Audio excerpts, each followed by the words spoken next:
Ketiga calon presiden, yakni Anies Baswedan capres nomor urut 1, Prabowo Subianto capres nomor urut 2, dan Ganjar Pranowo capres nomor urut 3 akan kembali saling berhadapan pada debat ketiga capres yang akan digelar pada 7 Januari 2024. Tema debat kali ini akan membahas soal pertahanan, hubungan internasional, dan geopolitik.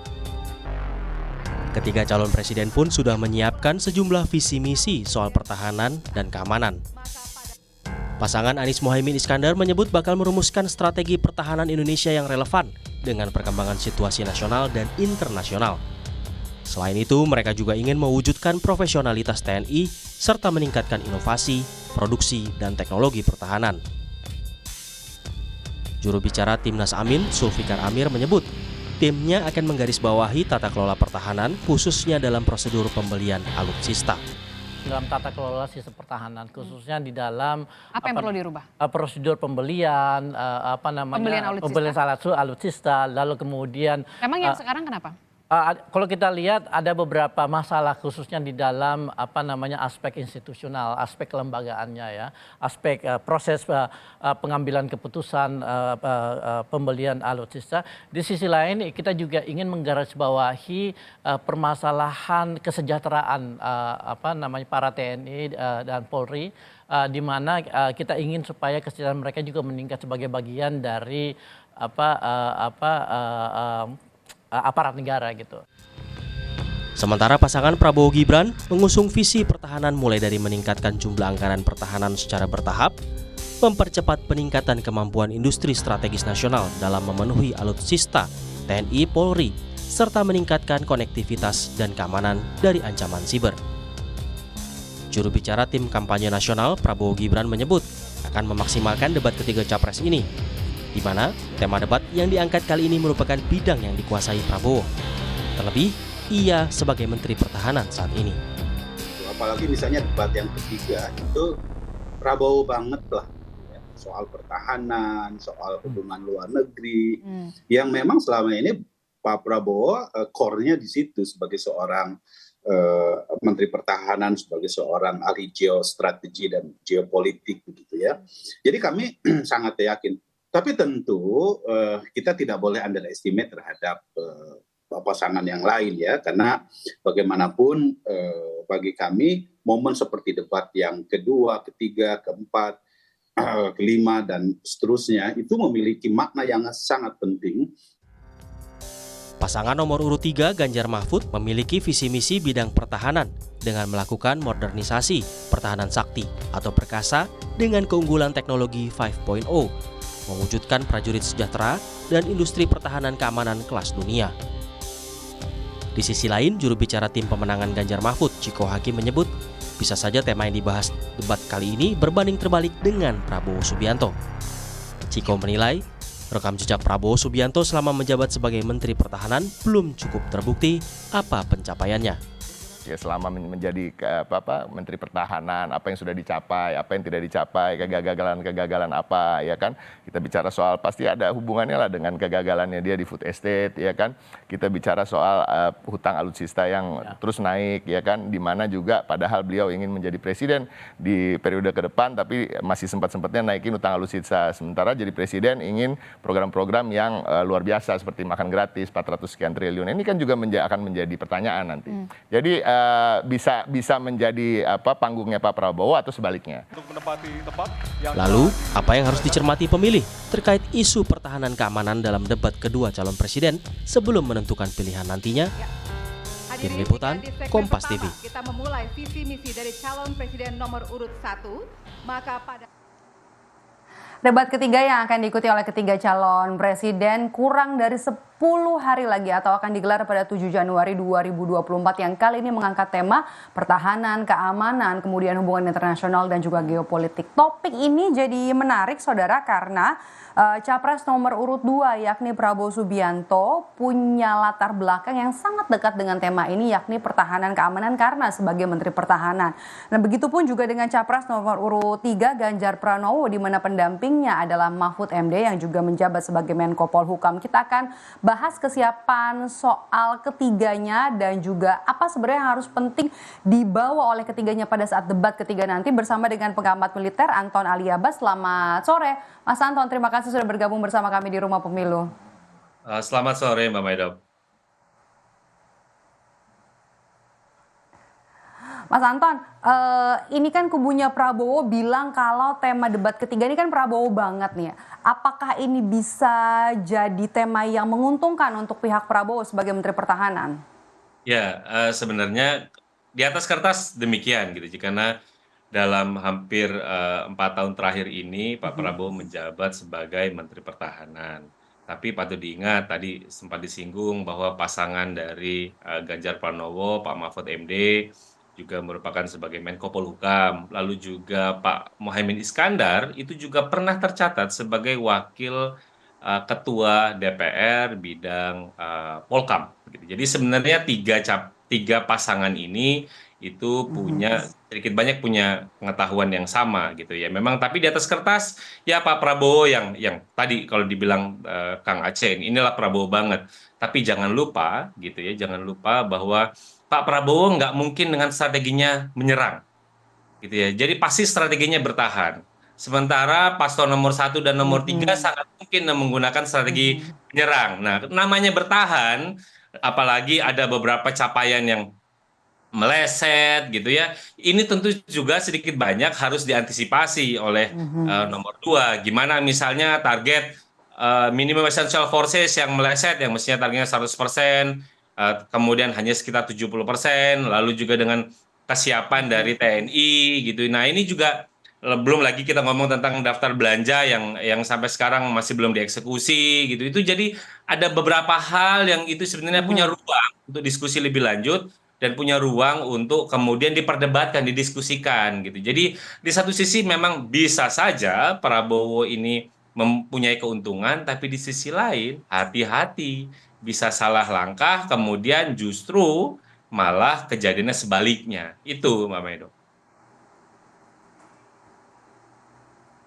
Jadi harus siap ya amunisinya terkait dengan nanti perdebatan kebijakan-kebijakan yang mungkin sudah diambil selama 4 tahun kebelakang ya. Termasuk juga kalau dari sisi Timnas Amin ini mengatakan kalau tata kelola untuk pembelian alat pertahanan keamanan ini juga masih belum transparan, kemudian juga rentan akannya korupsi, begitu ya? Betul, karena memang itu bagi saya itu sebenarnya isu krusial pertama yang mestinya itu bisa didiskusikan. Kenapa? Karena ada survei dari Transparansi Internasional itu terkait potensi korupsi, risiko korupsi di sektor pertahanan Indonesia dari ada 2 kali survei tahun 2015 dan tahun 2020, peringkat Indonesia masih di kategori D, yakni risiko tinggi. Gitu. Artinya apa? Artinya memang ketika kita bicara tentang sektor pertahanan ini gitu. Kenapa? Karena seringkali ada dalih ini rahasia, ini menyangkut kepentingan negara, maka kemudian dirahasiakan. Kita bisa lihat misalnya bagaimana publik itu susah untuk mendapatkan informasi sebenarnya ketika anggaran seratusan triliun yang di-spend untuk anggaran pertahanan itu apa sih yang dibeli dalam 1 tahun gitu, apa saja. Nah, itu kan kita tidak punya yang dibeli gitu ya. Ini ngomong tentang pembelian dulu deh, kita sebelum ngomong tentang tata kelola yang panjang gitu ya, tentang tata kelola apa saja rinciannya, berapa banyak misalnya untuk kesejahteraan, untuk pembelanja modal dan lain-lain, itu kita bisa akses di mana? Di Kementerian Pertahanan ada websitenya, tapi paling cuma 2 lembar, paling banyak 5 lembar. Itu pun juga hasil audit dari BPK. Sementara kalau misal kita ngomong tentang pertanggungjawaban anggaran, itu kan semestinya bisa diungkap. Jadi kita sebenarnya tahu, kita ngomong tentang akuntabilitas. Apa diungkap, dibuka secara terbatas begitu mungkin ya untuk alat pertahanan keamanan apa saja yang dibeli gitu. Jadi sebenarnya ada kemungkinan untuk membuka itu ya? Kita bisa, karena sebenarnya nggak perlu rinci untuk menyebutkan bahwa kita belanja ini, tapi kan misalnya gelondongan-gelondongan yang simpel, oh kita belanja apa, belanja amunisi, belanja apa, belanja kendaraan dan lain-lain udah berapa. Nah itu kan sebenarnya ada rinciannya, dan itu kan bukan rahasia. Yang rahasia adalah ini nanti mau kita pakai di untuk apa, strateginya apa dan lain-lain.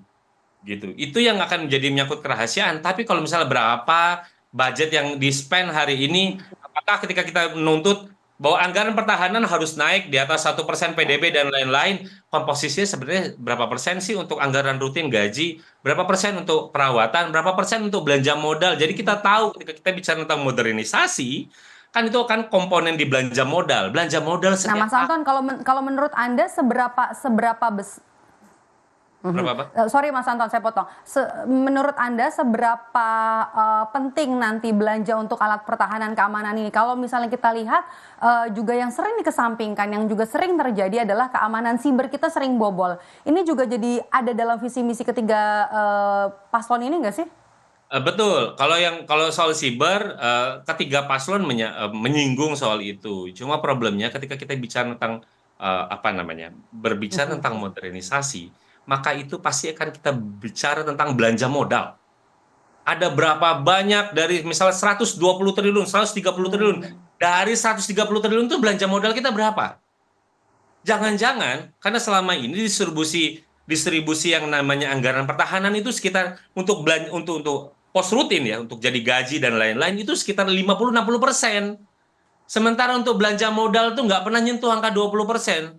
Jadi kalau kita selalu berpacu kita akan meningkatkan anggaran pertahanan bla bla bla, tapi distribusinya masih tetap 60% belanja rutin, ya belanja modal kita akan lari di tempat gitu. Ini menjadi problem. Belum lagi kita akan bicarakan modernisasi itu penting, Mbak Mai. Kenapa? Karena kita berpacu pada misalnya ini alutsista kita banyak yang tua. Ini saya ngambil contoh kapal selam misalnya. Kapal selam itu kita targetkan 10. Sampai sekarang stuck di 5. Dalam 2019, nih sudah sejauh mana pembicaraan kapal selam misalnya. Kita punya sekarang Kepala Staf TNI AL nih dari orang kapal selam.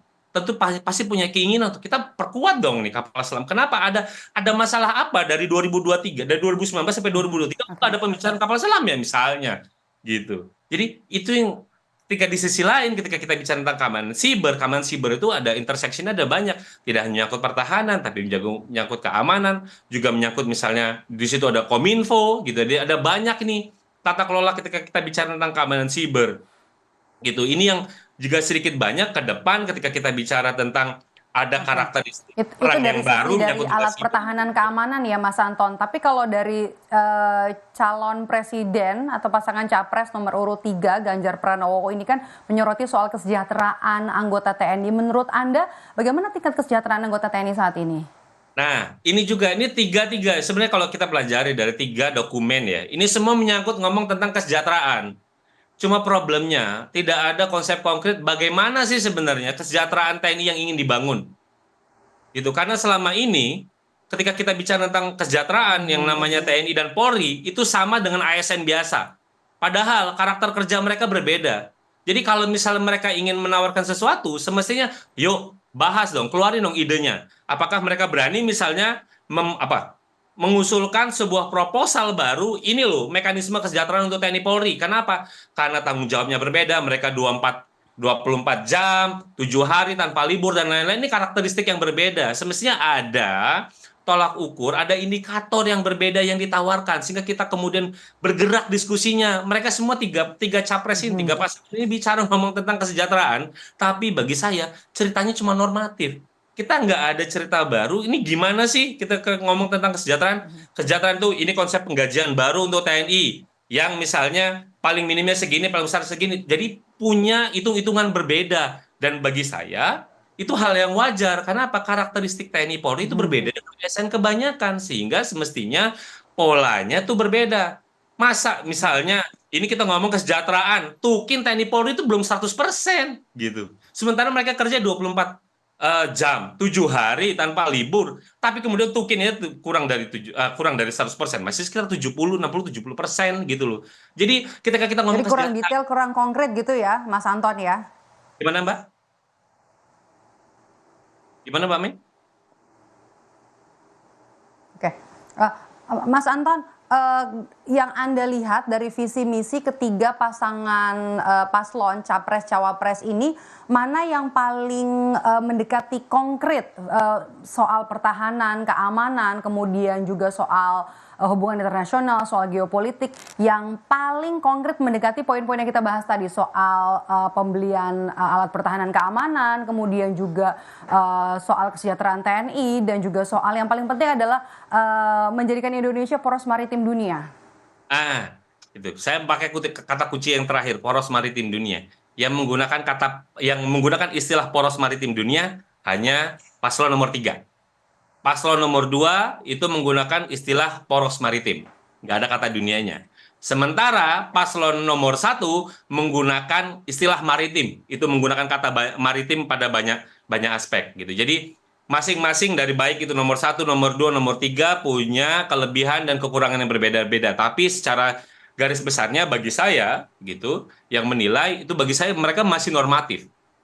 Itu masih normatif yang kemudian kita mau ukur kayak apa. Tadi kita ngomong tentang kesejahteraan itu kayak apa sih? Ketika kita ngomong tentang pembangunan kapabilitas pertahanan, iya mereka tadi kita ngomong tentang tadi ada Ganjar Pranowo, ada lalu juga ada Pak Prabowo misalnya dia hanya melanjutkan, lalu juga kemudian nomor 1, tapi kemudian seakan-akan itu dibedakan dengan kita bicara tentang ancaman. Ancaman hari ini tuh kayak apa?